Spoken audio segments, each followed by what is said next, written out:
I've got a little tip for you when it comes to making pavlova that gives you the perfect fluffy marshmallow center, crispy on the outside pav. This is how you do it. I've already put together my egg whites. Look at that. Beautiful. Big ribbons. And then make sure you don't go and bang the side of the bowl because you'll knock more air out. I've got my egg whites, some sugar, a little vanilla. But here's the important part. A little corn flour. And what we're going to do is pop that in there and then sift it through, so you're sort of just distributing it evenly over the top. And then you're going to gently fold it. Now this is the important part of the process because you don't want to knock any of that beautiful air that you've gone to all that effort of incorporating into your egg whites out.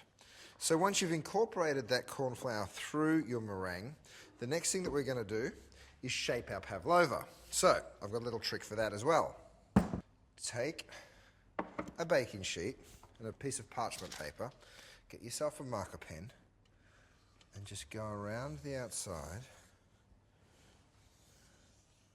of a cake tin. That's going to give you a nice circle. Turn your paper over and I just take just the tiniest bit of meringue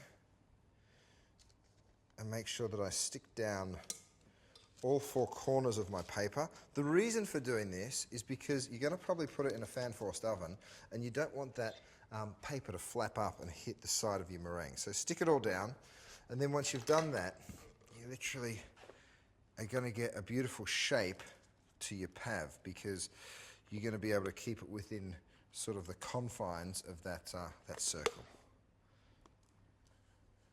Then you can kind of shape it a little. I like to sort of get a few peaks in there, and then that's going to give you some texture once the pav's actually made. So the pav was in the oven at 105 degrees. In fact, I turned the oven right up to 150. When I put the pav in, I turn it right down to 105. I leave it in for an hour until it's beautiful and dried out on the outside. You just got to be pretty dry to touch. I've let it cool down, and now I'm going to show you what we do next.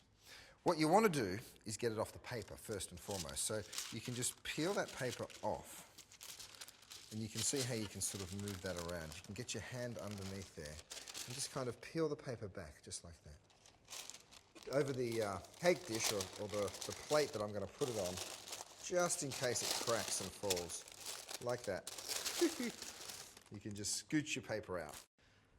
Lovely. So now you've got it on your cake plate or your cake stand, you're ready to go. There's a couple of things left to do. We've got some beautiful whipped cream. Now, I never sweeten my cream because the pavlova itself is, of course, extremely sweet.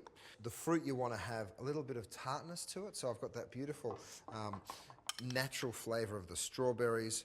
I've added just a little amaretto. Big tip, if you're taking this as a gift to somebody's barbecue, bring the fruit separately and put the fruit on once you arrive at the party. Otherwise, you're in massive danger of a big pav slide, and it's not what you want. A little pistachio over the top. If you want to use a little bit of icing sugar, you can do that as well.